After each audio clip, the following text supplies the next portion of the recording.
cottage pie. But first, Nick Hewer presented Countdown for almost a decade and, of course, was Alan Sugar's right-hand man on The Apprentice for many years too. So it's fair to say he's got a head for business. And now he's got some top advice for anyone wanting to start a business. Nick, it's lovely to see you. Thanks for joining us.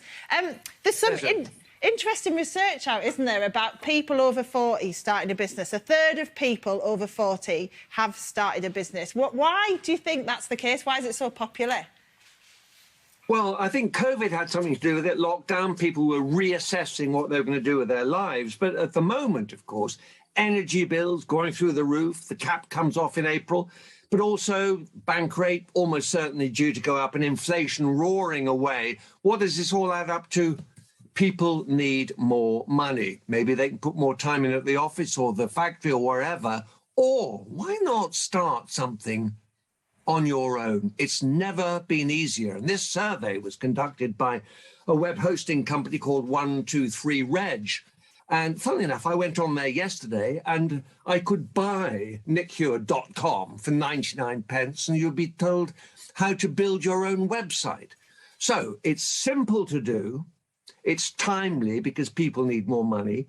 People are used to buying online through the pandemic. And secondly, I think business has been demystified by watching things like Dragon's Den and The Apprentice. So it's a nice sort of combination of factors that make it really timely to do your own thing if you've got a passion to do something. Yeah. And why not? Why not? Yeah, and obviously you've met so many entrepreneurs and business leaders in your time. What do you think makes a good business leader?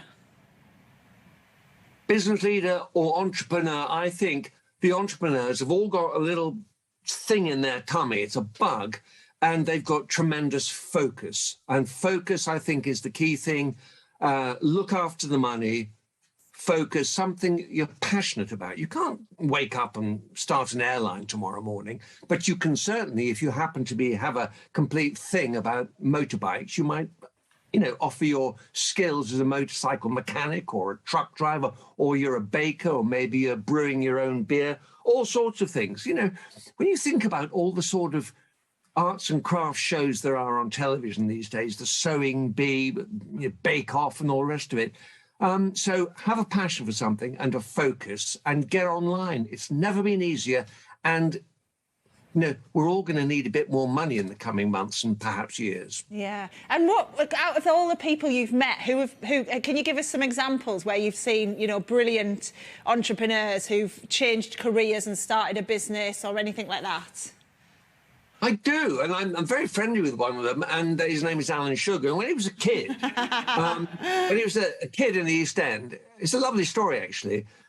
He had a little camera, a little box brownie, and he thought, now what am I going to do? I know what I'll do. I'll look in the local paper, see who's had a baby recently in the births, deaths, and marriages business, go for the babies, knock on their door and say, I've got a camera, I'd love to take a picture of mum, dad, and the baby. Well, of course, they all say yes. He had a little stamp at the back of the picture, Alan Sugar, photographer. Well, he went on and then he joined the Office of Statistics in the Home Office or something or other.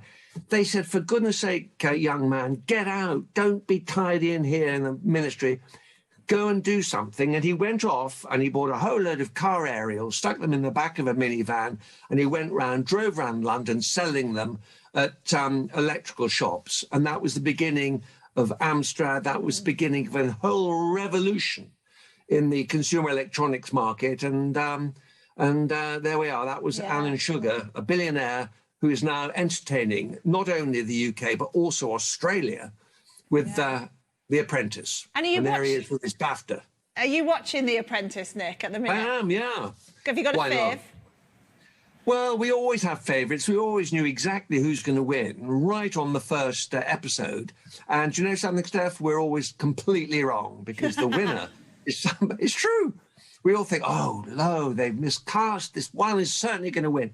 But that one goes in week 4 because they haven't learned to adapt and grow and learn.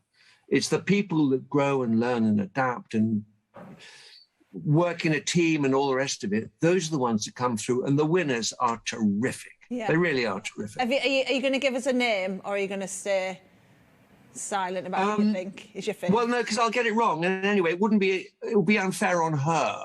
Ah, I like that bit. So there we are. And of course, Nick, we know and love you for Countdown as well, which is of course straight on after us. Are you missing presenting Countdown? Do you still watch that? I loved Countdown, but again, I was in lockdown. I couldn't go to the show because I'm of an age, Steph. And it gave me a chance to reassess my life. I suddenly discovered I had a home that I hadn't really ever stayed in.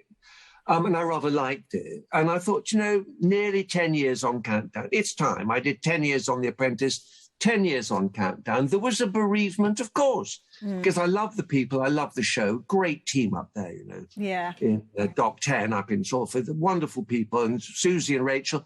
And yes, but, you know, time moves on. And it's a big commitment, you know, Countdown. Yeah. Do you think Anne's doing a good job? I'm sure she is, and I watch it not every day because I'm doing other stuff, but she's growing into it. And Anne's, listen, she's a much better broadcaster than I'll ever be. Oh. She's a seasoned broadcaster, which is not to suggest that she's old. She's not. She's young at heart. Well, Nick, but no, she's doing a great job, I'm sure. Well, we think you are brilliant as well, Nick. Thank you so much. Put your hands together for Nick Hewer. Thank you.